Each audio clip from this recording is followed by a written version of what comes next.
अस्सलाम वालेकुम गाइस, मैं एहसन अख्तर और आज का टॉपिक बड़ा इंटरेस्टिंग है इस हवाले से। और मैंने इसलिए डिसाइड किया कि इसके ऊपर एक छोटा सा वीडियो मैसेज बनाया जाए उन लोगों के लिए जो आजकल सॉफ्टवेयर हाउस में ख़ास तौर पे काफ़ी चैलेंजेस, मतलब उनको काफ़ी ज़्यादा चैलेंजेस फेस करने पड़ते हैं। और उसमें से सबसे ज़्यादा मोस्ट इम्पॉर्टेंट टॉपिक है उन लोगों के लिए जो अपनी बात का आगाज़ मसला ये है से स्टार्ट करते हैं। राइट आप यकीनन सोच रहे होंगे कि आपके इर्द गिर्द, आपके दोस्तों में, आपके कैरियर में बहुत सारे ऐसे लोग होंगे जो आपसे हमेशा बात का आगाज़ मसला ये है से शुरू करते हैं। राइट एंड यकीन जानिए, मेरा 4 साल का टोटल अभी एक्सपीरियंस है, इतना ज़्यादा कोई एक्सपीरियंस नहीं है इस इंडस्ट्री में ट्रेनिंग्स के हवाले से। और मैं बहुत से सॉफ्टवेयर हाउसेस में पर्सनली मैंने विज़िट भी किया है, उनके सीईओज़ के साथ 1-to-1 बात भी की है कि उनके क्या चैलेंजेस हैं, स्पेशली ट्रेनिंग्स के हवाले से, टेक्नोलॉजीज़ के हवाले से, ताकि उन टॉपिक्स को मैं अपनी ट्रेनिंग्स में ऐड कर सकूं। लेकिन मैं आपको बड़ी एक मज़े की बात आज शेयर करना चाहता हूं। ये जो मैंने बात स्टार्ट की है कि बहुत सारे ऐसे लोग हैं जो अपनी बात का आगाज़ करते हैं मसला ये है से, और वो हमेशा मसले में ही रहते हैं। राइट और वो हर चीज़ को अपने कैरियर में, चाहे वो उसका कोई टीम लीड उसको कोई टास्क दे रहा है या उससे वो ये कहता है कि यार ये टास्क आज तुमने ख़त्म करके जाना है, तुम्हारी लेट सिटिंग है, ठीक है, और सडनली उसके माइंड में आता है कि यार मेरी तो सिर्फ 9 to 6 की जॉब है और ये मुझे फोर्स कर रहा है कि ये जो टास्क है यार तुम्हें करके जाना है। इसको थोड़ा सा ओवरकम कीजिए, अपने सोचने के अंदाज को थोड़ा सा चेंज करें, क्योंकि इवेंचुअली ये जो मसला ये है, ये सिर्फ आपके कैरियर को मतलब कैरियर को बर्बाद नहीं करेगा, ये आपकी पर्सनैलिटी को भी बर्बाद कर देगा। राइट और बहुत सारे ऐसे लोग आपने इर्द गिर्द देखे होंगे जो जब भी आपके साथ वो खड़ा, मतलब जब भी आप उनके साथ थोड़ी सी भी सिटिंग अरेंजमेंट करते हैं तो वो आप जिस इदारे में काम कर रहे होते हैं उसके हवाले से वो बुराइयां स्टार्ट कर देते हैं कि यार हमारा टीम मैनेजर जो है वो ठीक नहीं है, हमारा प्रोजेक्ट मैनेजर ठीक नहीं है, ये जो अपर लेवल के लोग होते हैं इनको मतलब हमारा कोई ख्याल नहीं होता, समथिंग लाइक दैट। थोड़ा सा इस पर्सपेक्टिव को आप चेंज कीजिए। चेंज इस तरह कीजिए कि जो फॉर एग्ज़ाम्पल अगर मैं आपको क्वालिटी एश्योरेंस डिपार्टमेंट की एग्जांपल कोट करूं तो हमें ज़्यादातर जो चैलेंजेस आते हैं वो ये चैलेंजेस आते हैं कि हमारे डेवलपर्स के साथ जो कम्युनिकेशन है या उनके साथ जो एक रिलेशन है वो कुछ अच्छा नहीं होता। ठीक है, ऑन द अदर साइड कुछ क्यूएस ऐसे होते हैं जिनका डेवलपर्स के साथ बहुत अच्छा रिलेशन होता है और बजाय वो बग रिपोर्ट करने के वो बाकायदा जो भी इश्यूज़ वो प्रिवेंट करते हैं वो उनकी सीट पे जाते हैं और उनको बताते हैं ये इश्यूज़ को फिक्स कर दो। ये बहुत ही ज़्यादा बहुत बड़ी मिस्टेक कर रहे हैं वो, अगर वो मुझे सुन रहे हैं तो, क्योंकि क्वालिटी एश्योरेंस जो है वाहिद एक डिपार्टमेंट है जो आपकी ओवरऑल कंपनी जो डेवलपमेंट लाइफ साइकिल है उसमें एक बहुत बड़ा रोल प्ले कर रहा है। फॉर एग्ज़ाम्पल अगर आप अपने जो आपने इश्यूज़ निकाले हैं उसको आप रिपोर्ट नहीं करते, राइट, तो कंपनी को कैसे पता चलेगा कि कौन सा डेवलपर है जिसकी जो कोडिंग प्रैक्टिस है वो कैसी है, उसकी जो कोड क्वालिटी है वो क्या है। जैसे कि एक रियल टाइम एग्जांपल मैं आपको कोट करता हूँ। नॉर्मली आप भी अपनी डेली जो रूटीन्स हैं उसमें ये फेस करते आ रहे होंगे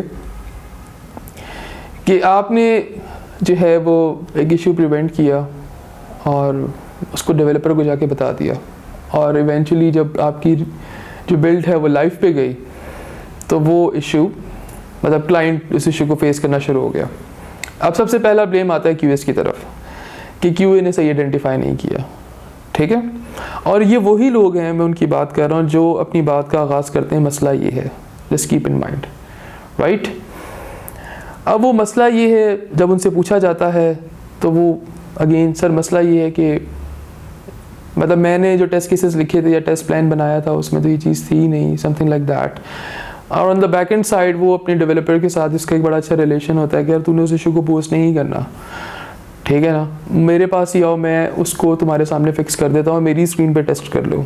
ये प्रोफेशनल एथिक्स नहीं है, बिल्कुल भी प्रोफेशनल एथिक्स नहीं है और इसको थोड़ा सा अवॉइड करें और कोशिश करें कि ये बहुत ज़्यादा अच्छा होगा। मतलब आपकी परफॉर्मेंस भी तभी पता चलेगी डिपार्टमेंट्स में जब आप ज़्यादा से ज़्यादा जो इम्प्रूवमेंट्स हैं, यूएक्स है, यूआई से रिलेटेड चीज़ें हैं, फंक्शनल चीज़ें हैं, नॉन फंक्शनल चीज़ें हैं, इससे इन सारी चीज़ों से रिलेटेड अपनी जो फाइंडिंग्स हैं वो आप पोस्ट करेंगे, ठीक है। और इवेंचुअली आपकी जो भी पोस्टिंग है उसका सबसे बड़ा बेनिफिट कंपनी को इस पर्सपेक्टिव से भी होगा कि वो इंडिविजुअल डेवलपर्स लेवल पे इवैल्यूएट कर सकते हैं कि कौन से डेवलपर्स ऐसे हैं जिनकी टिकट्स बार बार रीओपन हो रही हैं, राइट। तो एक तो ये आदत अपनी तरह दुरुस्त करें और बड़ा पेशेंस इसके बारे में सोचें, ठीक है। ये कोई ऐसी चीज़ नहीं है अगर आप कोई इशू आप भूल जाते हैं, प्रिवेंट नहीं कर पाते अपनी एप्लीकेशन में, या आपके टेस्ट केस के अंदर उसकी भी कोई कवरेज नहीं होती और वो इशू मैनेजमेंट तक पहुंच जाता है, हाईलाइट हो जाता है क्लाइंट फेसिंग कि जी ये जो मॉड्यूल है इसको सही तरह टेस्ट ही नहीं किया गया, राइट। तो इसमें कोई घबराने वाली बात नहीं है। कोशिश करें अपना जो थिंक प्रोसेस है उसको थोड़ा चेंज करें और इसी तरह आप स्केल करेंगे। जो भी आपके सामने फाइंडिंग्स आ रही हैं आपसे मुतल्लिक, आपकी ज़ात से मुतल्लिक कि आपकी कम्युनिकेशन अच्छी नहीं है, आपकी जो राइटिंग स्किल है वो अच्छी नहीं है, लेट्स से आपका एटीट्यूड बहुत इम्पॉर्टेंट है, आप बहुत अच्छे डेवलपर हैं, आप बहुत अच्छे क्यूए हैं, आप बहुत अच्छे रिसोर्स हैं काम करने, आप बहुत हार्ड वर्किंग हैं, अगर आपका एटीट्यूड सही नहीं है ना तो आप यकीन जानिए कि आप अपने करियर में सर्वाइव ही नहीं कर सकते। और ये वो सारी चीज़ें हैं जो मैं पर्सनली मैंने आपको बताया कि मैंने सॉफ्टवेयर हाउस में जाके उनके सीईओ से जाके जब मीटिंग की तो उन्होंने मुझे बताया कि हमें किस तरह के चैलेंजेस आते हैं। मतलब हम अगर किसी बात को रेज़ भी करते हैं तो वो मतलब उसका इम्पैक्ट जो है वो इस हद तक चला जाता है कि हमारी जो एम्प्लॉयज़ रिटेंशंस हैं वो उसको इम्पैक्ट कर रही होती हैं चीज़ें, ठीक है। लोग जल्दी जल्दी छोड़ना शुरू कर देते हैं कंपनीज़ को कि जी यहाँ का माहौल अच्छा नहीं है, और बहुत सारे ऐसे छोटे छोटे इश्यूज़ होते हैं जिसको आप इतना सीरियसली ले लेते हो। इवन दो मैंने यहाँ तक लोगों को देखा है कि वो 7-8 साल 15 साल तक इनफैक्ट मैंने देखा है वो अपनी कंपनी में रहते हैं और उसके बाद छोटी सी बात के ऊपर वो कहते हैं जी हम रिज़ाइन कर रहे हैं। ये बिल्कुल एक प्रोफेशनल एथिक्स नहीं है, इससे अवॉइड करें।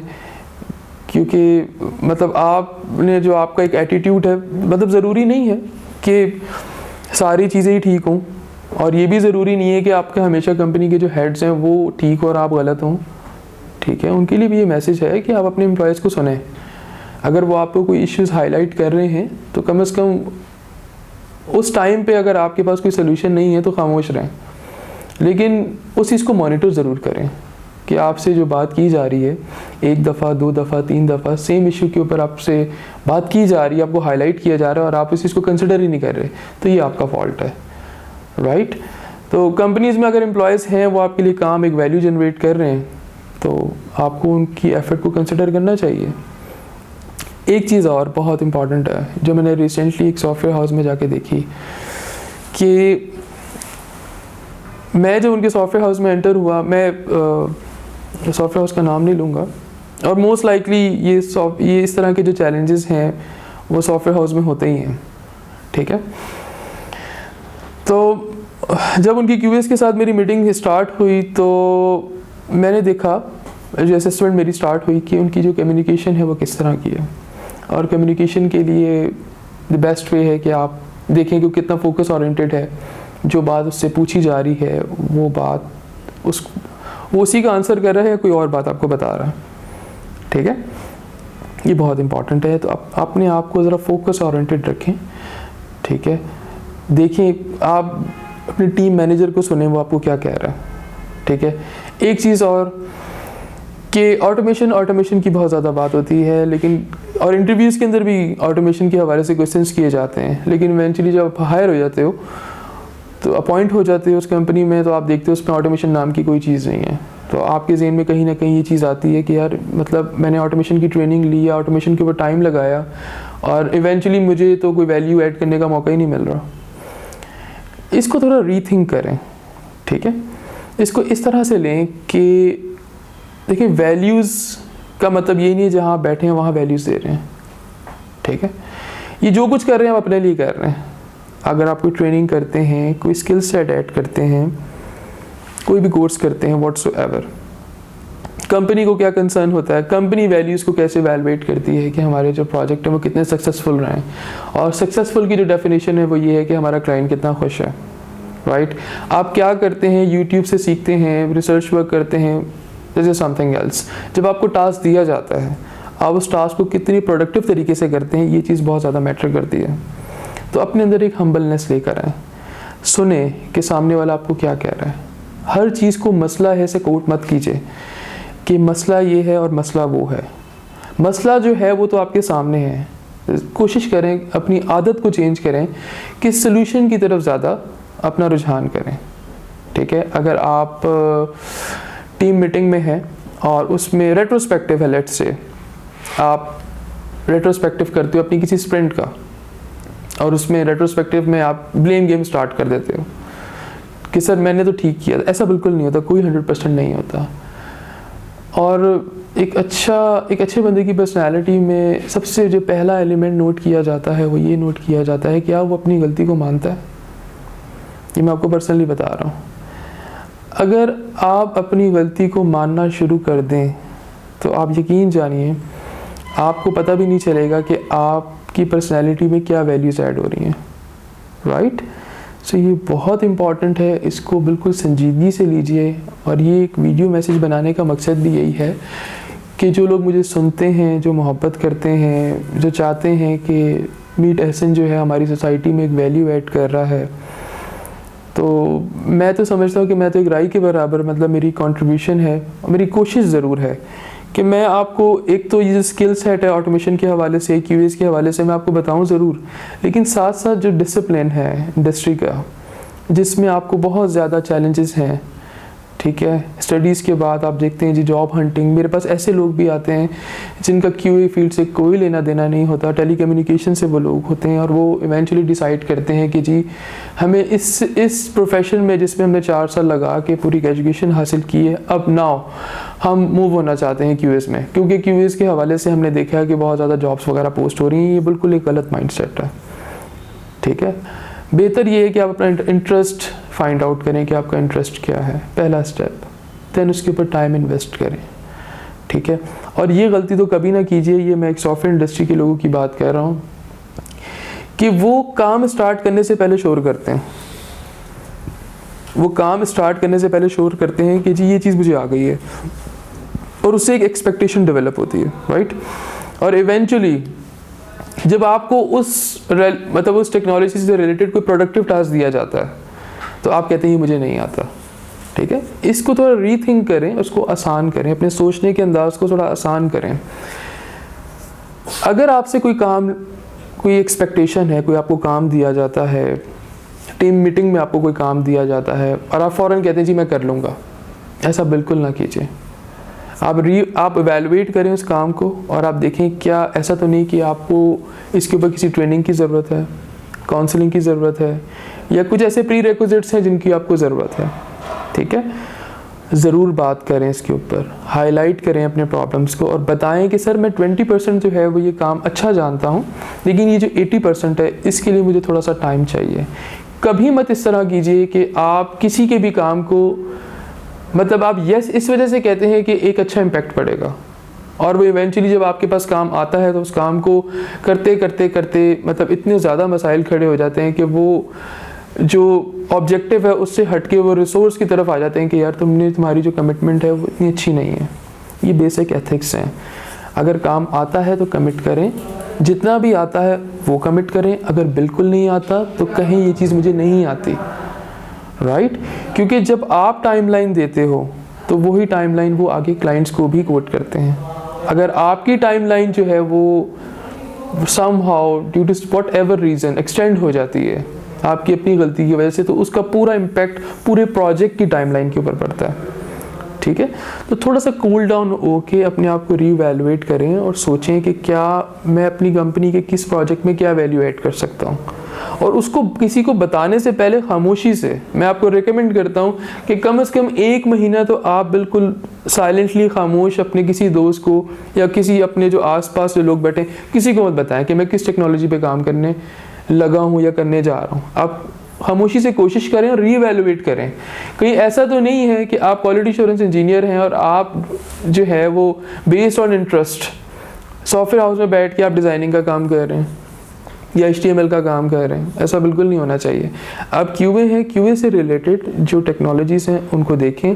अगर आपको नहीं समझ आता तो अपने टीम मैनेजर के साथ कनेक्टेड रहें, उनकी रिस्पेक्ट करें, उनको सुने कि वो आपको क्या गाइडलाइन देते हैं। अगर आपको उनकी भी गाइडलाइन समझ में नहीं आती तो नॉर्मली सॉफ्टवेयर हाउस में बहुत सारे ऐसे सीनियर्स लोग होते हैं जो आपकी हेल्प करते हैं। डिस्कस करें, खामोश ना रहें, खुद से डिसीजन ना लें।